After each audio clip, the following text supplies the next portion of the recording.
अस्सलाम वालेकुम। कैसे हैं आप सब स्टूडेंट्स? उम्मीद करता हूँ कि आप सब खैरियत से होंगे। तो जल्दी से स्टार्ट करते हैं अपनी डेली एनालिसिस वीडियो को और चेक करते हैं कि आज हमारे पास कौन कौन से मेन फंडामेंटल इवेंट्स है। और उसके बाद हम चार्ट पर टेक्निकल एनालिसिस करेंगे और ट्रेड के लिए बेस्ट अपॉर्चुनिटीज फाइंड करेंगे। ये वीडियो हमारे पास काफी ज्यादा इंपॉर्टेंट होने वाली है क्योंकि आज हमारे पास एफओएमसी मीटिंग मिनट्स भी हैं। एफओएमसी मीटिंग मिनट्स नहीं, एफओएमसी मीटिंग है हमारे पास, रेट डिसीजन एफओएमसी का। तो आज की वीडियो हमारे पास काफी ज्यादा इंपॉर्टेंट होने वाली है। आज हम एफओएमसी रेट डिसीजन के हवाले से मुकम्मल डिटेल के साथ इंशाल्लाह डिस्कस करेंगे। तो ये सबसे पहले मेरे पास फोरो फैक्ट्री ओपन हो गया है और उस फैक्ट्री के अंदर आज सबसे पहले हमारे पास ADP non farm employment change का डाटा है। ये डाटा हमारे पास काफी ज्यादा इंपॉर्टेंट होने वाला है। अगर इसमें हम प्रीवियस रीडिंग चेक करें तो वो -33 के की है। अब जो फोरकास्ट की जा रही है 77 के की जा रही है। अगर एक्चुअल डाटा फोरकास्ट से पॉजिटिव आता है तो ये डीएक्सवाई के लिए पॉजिटिव साइन होगा, इसका डीएक्सवाई पर पॉजिटिव इंपैक्ट पड़ेगा अगर एक्चुअल डाटा पॉजिटिव आता है। तो अगर एक्चुअल डाटा नेगेटिव आ जाता है तो इससे यूएसडी वीक होगा। उसके बाद हमारे पास काफी ज्यादा इंपॉर्टेंट एडवांस जीडीपी का डाटा है, जीडीपी ग्रोस डोमेस्टिक प्रोडक्ट का। तो ये डाटा हमारे पास काफी ज्यादा इंपॉर्टेंस रखता है। ये Q2 का डाटा है। अगर इसमें हम प्रीवियस जीडीपी की रेटिंग देखें तो वो माइनस के अंदर थी, -0.5%। अब जो फोरकास्ट की जा रही है वो +2.5% की जा रही है। तो वो काफी ज्यादा हाई फोरकास्ट की जा रही है। अगर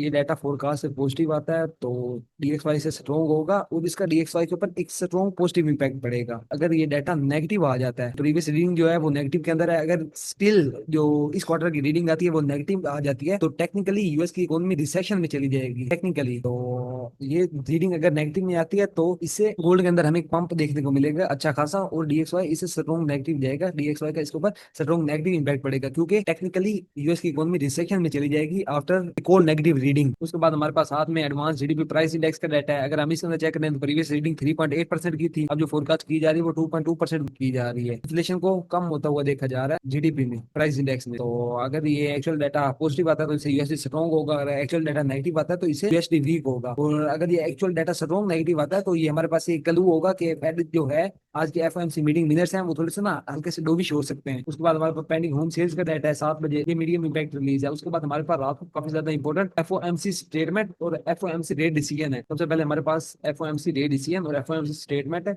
उसके बाद 11:30 बजे एफओएमसी प्रेस कॉन्फ्रेंस है जिसके अंदर फेडरल रिजर्व के चेयरमैन जेरोम पावेल स्पीच करेंगे और उनके जो सवाल जवाब होंगे उनका वो जवाब देंगे। तो अगर इसके अंदर जो जेरोम पावेल आगे कोई बात करते हैं तो इसे यूएसए स्ट्रॉन्ग होगा, मानी इंटरेस्ट रेट बढ़ाने की बात करते हैं या सोचते हैं कि हम इंटरेस्ट रेट को आगे आने वाले दिनों में बढ़ा सकते हैं, अपनी पॉलिसी टाइट रखेंगे तो इससे हमारे पास यूएसडी स्ट्रॉन्ग होगा। अगर वो सिग्नल देते हैं कि हम आगे आने वाले दिनों में रेट कट करेंगे, सितंबर में रेट कट करेंगे नेक्स्ट पॉलिसी मीटिंग में, तो इसे यूएसडी वीक होगा, नेगेटिव इंपैक्ट पड़ेगा डीएक्सवाई पर। अगर इसके हवाले से मैं आपको अपना पॉइंट ऑफ व्यू शेयर करूं तो मेरा पॉइंट ऑफ व्यू ये है कि आज थोड़ी सी आंख स्टून इख्तियार कर सकता है जेरोम पावेल, इस चीज को मद्देनजर रखते हुए कि वो ये कह सकता है कि जो टैरिफ है, टैरिफ के इम्पैक्ट की हम मजीद क्लैरिटी का वेट करेंगे। टैरिफ ओवरऑल इकोनॉमी पर किस तरह का इम्पैक्ट डालती है हम इसको देख रहे हैं और अभी हम मजीद क्लैरिटी का वेट करेंगे अपनी पॉलिसी रेट चेंज करने में या कोई भी कदम उठाने से पहले हम मजीद क्लैरिटी का वेट करेंगे। ये जो चीज है ये चीज डीएक्सवाई को स्ट्रॉन्ग करेगी, डीएक्सवाई पर इसका पॉजिटिव इंपैक्ट पड़ेगा क्योंकि वो रेट का डिले का सिग्नल दे रहे हैं कि वो पहले क्लैरिटी का वेट करेंगे उसके बाद कोई फैसला करेंगे कि हमने इंटरेस्ट रेट कम करना है या नहीं करना। अगर वो सिग्नल देते हैं कि इकोनॉमी थोड़ी सी वीक जा रही है तो रेट कट की जरूरत है, इसे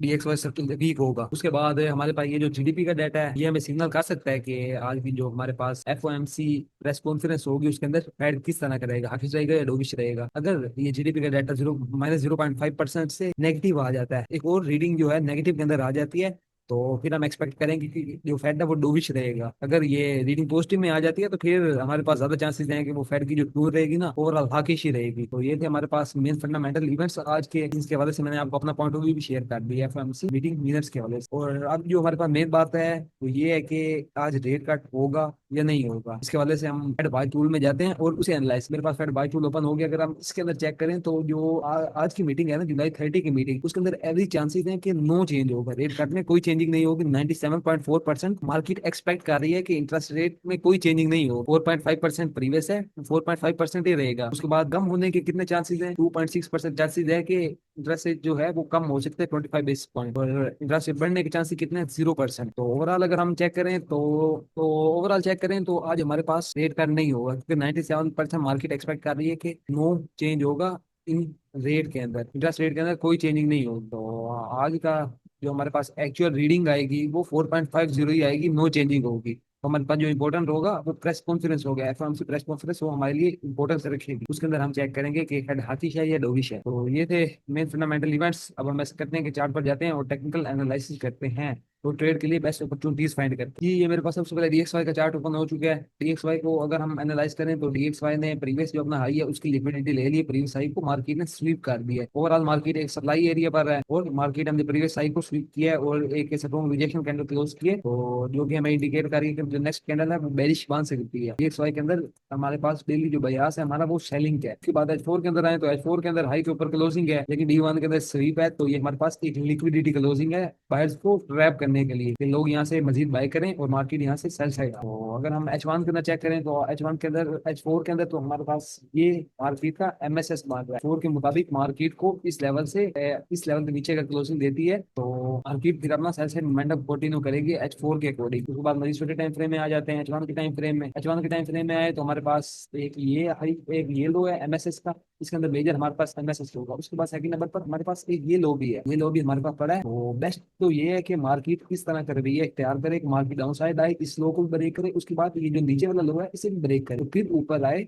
और ऊपर से हम सेलिंग देखें DXY के अंदर, और लॉन्ग टर्म फिर DXY के अंदर सेलिंग ही होगी। अगर FOMC जो ओवरऑल मीटिंग मिनट्स होते हैं वो डोविश होते हैं और साथ हमारे पास GDP का डाटा आता है वो नेगेटिव आता है, तो फिर हम DXY के अंदर नो स्विंग देखेंगे। अगर ये सिचुएशन नहीं होती तो फिर ये हमारे पास ना थोड़ा सा ये सिनेरियो रिस्की हो जाएगा, तो फिर DXY के अंदर एक बाइक मोमेंटम भी आ सकता है। और टेक्निकली अगर इस वक्त मार्केट यहाँ पे MS देती है तो फिर हम सेल देखेंगे। अगर मार्केट इस तरह का सिनेरियो बनाती है कि मार्केट ये ऊपर वाले MSS को टेकन आउट करती है, ऊपर वाले जो लो है उसके नीचे कैंडल क्लोजिंग देती है और रिट्रेसमेंट करती है, तो फिर भी हम DXY को सेल देखेंगे। लेकिन ये सिनेरियो थोड़ा सा ज्यादा रिस्की है, तो इसलिए बेस्ट ये है कि ये दोनों लो ब्रेक करे मार्केट और फिर ऊपर आए, तो फिर ऊपर से हम DXY में सेलिंग देखें। तो ये DXY का हमारा प्रयास है, अगर मार्केट MSS करती है तो DXY को हम सेल देखेंगे।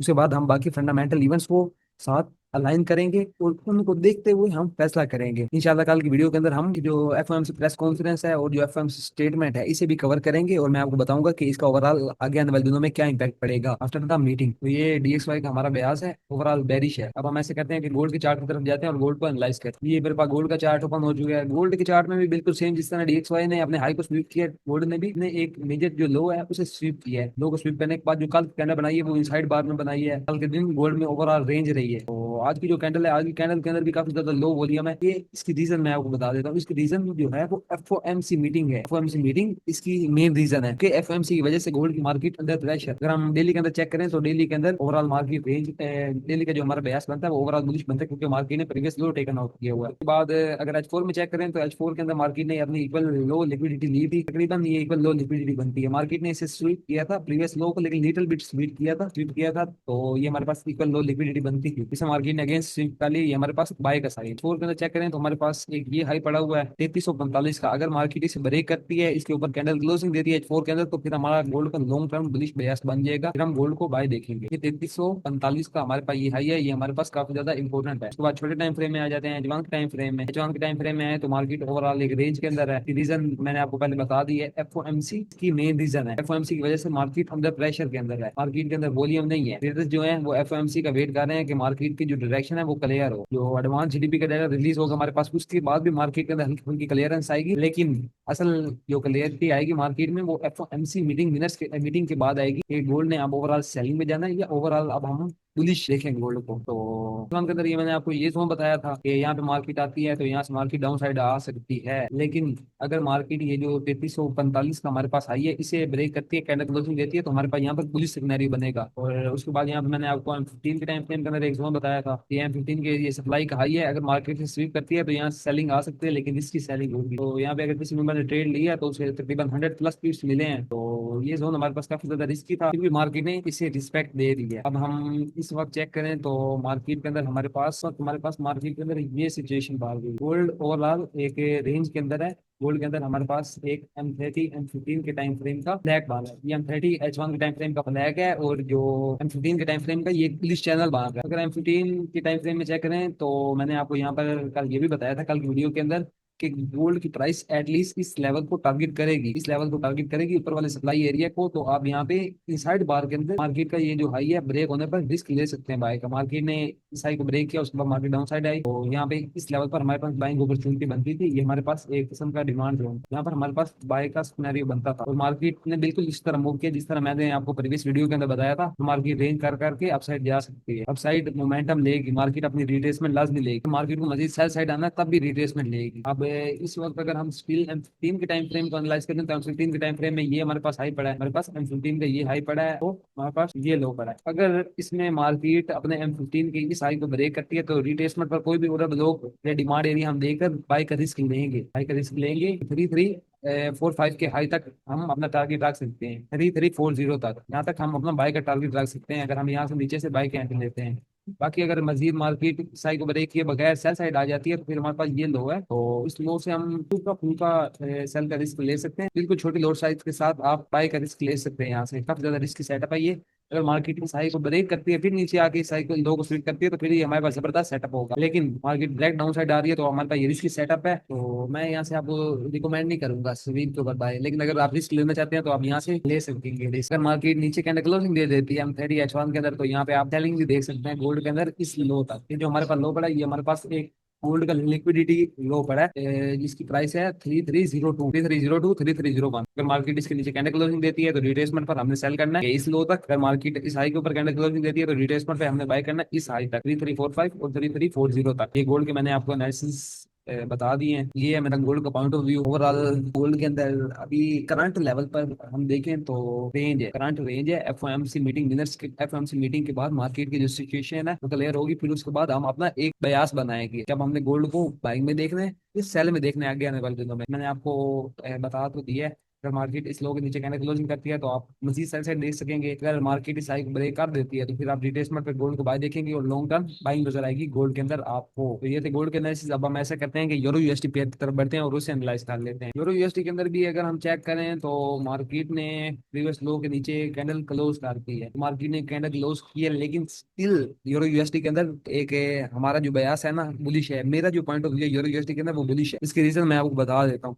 ये मार्केट ने जो लो के नीचे क्लोजिंग की है ये मार्केट ने बायर्स को लिक्विडेट किया है, बायर्स को लिक्विडेट किया है और सेलर्स सेलर्स को अंदर एंटर किया है। लो के नीचे कैंडल क्लोजिंग हो गई D1 के अंदर तो सेलर इस कैंडल के ऊपर एंटर हो गया कि मार्केट मजीद सेल साइड आ सकती है। तो लेकिन मेरा point of view euro USD के हवाले से बुलिश है। यूरो यूएसडी को हम बुलिश देखेंगे क्योंकि DXY के अंदर हमें सेलिंग नजर आ रही है। जो यूरो है वो एंटी डॉलर है कि अगर DXY बाय साइड जाता है तो यूरो यूएसडी सेल साइड आता है, अगर DXY सेल साइड जाता है तो यूरो यूएसडी बाय साइड जाता है। अगर हम DXY को चेक करें तो DXY के अंदर हमारे पास एक सेलिंग सिनेरियो बन रहा है। DXY के अंदर हमारे पास हाई स्वीप हुआ D1 में और यहाँ पे लोग नीचे कैंडल क्लोजिंग हुई है तो यहाँ पे हमारे पास ये लिक्विडेशन हो रही है। यहाँ पे मार्केट में जो रिटेलर्स हैं उनको लिक्विडेट किया जा रहा है, तो ये काफी ज्यादा इंपॉर्टेंट बात थी जो मैंने आपको बताई है। ये चीजें देखा करें लाजमी। अगर आप यूरो यूएसडी के एनालिसिस करते हैं तो DXY को लाजमी एनालाइज किया करें और गोल्ड के एनालिसिस के वक्त भी यूरो यूएसडी काफी ज्यादा इंपॉर्टेंस रखता है। तो यहाँ पे मेरा पॉइंट ऑफ व्यू बुलिश है क्योंकि DXY के अंदर हाई स्वीप हुआ है तो यहाँ पे भी हमारे पास लो स्वीप होना था, लेकिन लोग इनकी कैंडल क्लोजिंग हुई है लिक्विडेशन के लिए। तो जब तक मार्केट के अंदर लिक्विडेशन नहीं होगी तब तक स्मार्ट मनी